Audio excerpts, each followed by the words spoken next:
Alrighty guys, let's look at 11-2. We are going to just be comparing some data.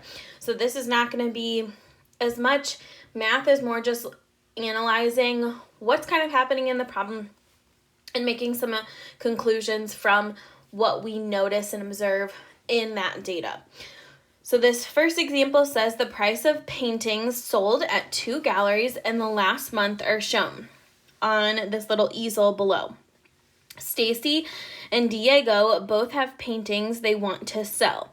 So it looks like if we look at our data down below, in Gallery 1, they sold some paintings for $500, $800, $1,200, $750, $550, and $15,000. So they were all kind of around $500 to like $1,000-ish, and then they had one that was really high at $15,000. In Gallery 2, it was $2,800, $3,500, $3,000, $2,750, and $3,100. So all of these were kind of in that $2,000, upper $2,000 to lower $3,000 range, or mid $3,000. So they were kind of all in the same area, but their general numbers were a lot higher than the numbers for Gallery 1, which they were kind of in that 500 to 1,000, and then they had one randomly really, really large one. So if we read above, it says Stacy wants Gallery 1 to sell her paintings because it has the highest sale price. Diego wants Gallery 2 to sell his paintings because it is the most consistent. If you don't know what consistent means, it means that they're all pretty much similar to each other. They have very similar sale prices. So it asks us, do we agree with Stacy and Diego? Explain. So with Stacy, she wants to sell with Gallery 1 because it has the highest sale price. Now, she's not wrong. Gallery 1 does have the highest sale price of $15,000, but the majority of the paintings that gallery is selling is nowhere close to $15,000, or really even nowhere close to what Gallery 2 is selling. So I would say, we're not going to have a ton of space. Do not agree with Stacy because most paintings at Gallery 1 were nowhere close to $15,000.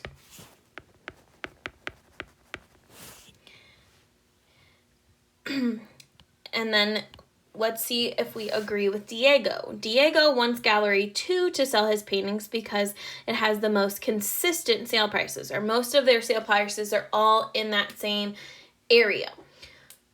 Looking at Gallery 2, $2,800, $3,500, $3,000, $2,750, and $3,100, I would say, yeah, Diego's pretty right. All of Gallery 2 is very similar to each other in sale price, and their sale prices that are similar are higher than the ones that most of Gallery 1 is selling. So I would say I do agree with Diego. He should sell at Gallery 2. All right, let's look at the second question. It says, what reason or reasons could be for the differences in the sale prices between two galleries and for the outlier in Gallery 1? So what is the reason that these two galleries are selling at very different sale prices?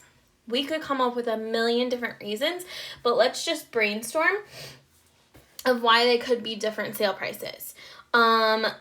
First, Gallery 1 and Gallery 2 could have different sizes of paintings. What if one gallery has really, really big paintings, and then one gallery has really, really small paintings. We could have different artists, and if some artists are very well known, they might be selling higher than another gallery that might not have as prestigious or well-known artists. You could come up with a bunch of different reasons. Let's just say, and many more. Really, we don't know exactly why this is happening, but there could be a ton of different reasons. And then they also asked us why Gallery 1 has an outlier. Again, this could be, so outlier is that one that stands out super far from all the other ones, but this could be a billion different reasons. Let's say the outlier is because, let's say they got a really big painting, like we said above, or they got a really famous artist that wanted to sell there. They, maybe they were selling for like a fundraiser, and it was going towards something that was not just to buy the painting, it was supporting a different cause or something. So size or famous artist or fundraiser. We could keep going and come up with a billion different reasons, but that's just a couple of our possibilities of why that outlier exists. So let's look at another example together. Example 2.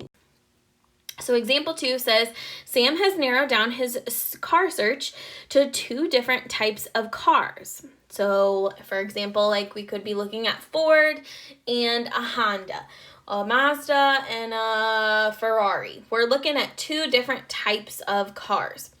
And it says to make an informed decision, he gathers data and estimated highway fuel efficiency. MPG. And if you don't know what that means, that stands for miles per gallon.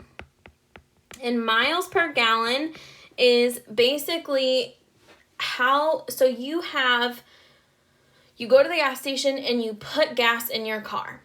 Okay, you put, say, 5 gallons of gas in your car. And each mile you drive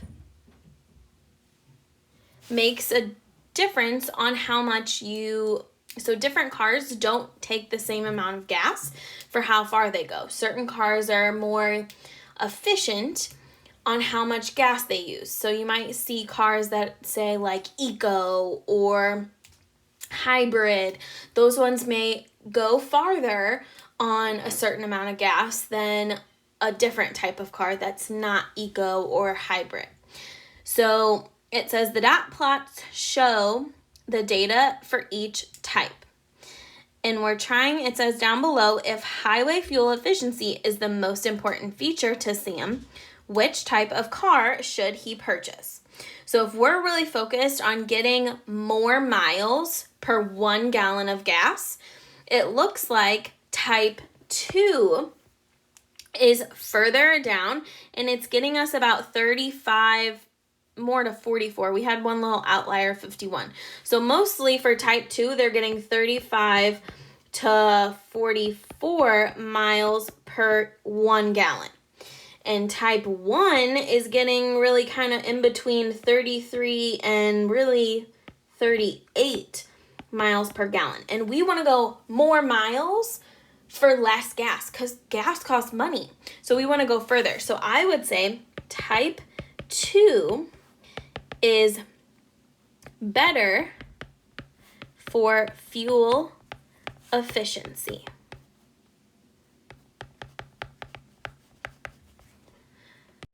Already looking at example 3, it says the box plots show the results of an algebra test for 2 different classes.